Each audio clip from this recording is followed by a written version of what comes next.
शिरोळ तालुक्यात गेल्या आठवड्यात कृष्णा नदीच्या पाणी पातळीत खूपच घट झाली होती। यामुळे पाटबंधारे विभागातर्फे राजापूर बंधाऱ्याला बर्गे घालून पाणी अडवण्यात आलंय। यामुळे मंगळवारपासून कृष्णा नदीची पाणी पातळी संथ गतीने वाढू लागली आहे।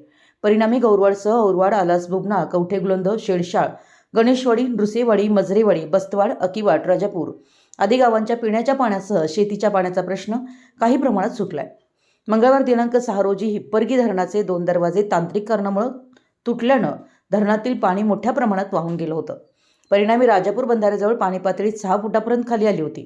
पाटबंधारे विभागाने याची दखल घेऊन राजापूर बंधाऱ्याला बर्गे घालण्याचं काम युद्धपातळीवर हाती घेतलं। तत्पूर्वी पुरामुळे राजापूर बंधाऱ्याला मोठ्या प्रमाणात विविध झाडं, झुडपं, कचरा येऊन अडकला होता। जेसीबीच्या सहाय्याने बंधाऱ्याला येऊन लागलेली झाडं, झुडपं काढून स्वच्छता करण्यात आली। यानंतर मंगळवारी 11 फुटापर्यंत बर्गे घालण्यात आले।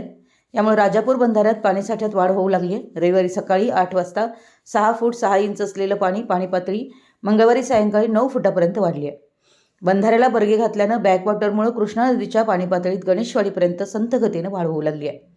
आज बुधवारी कृष्णा नदीच्या पाणी पातळीत बऱ्यापैकी वाढ होण्याची शक्यता पाटबंधारे विभागाने वर्तवली आहे।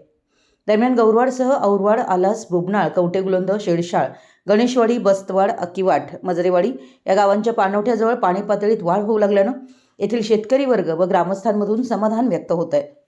मराठी एस न्यूजसाठी गौरवाडहून अनिल जासूद।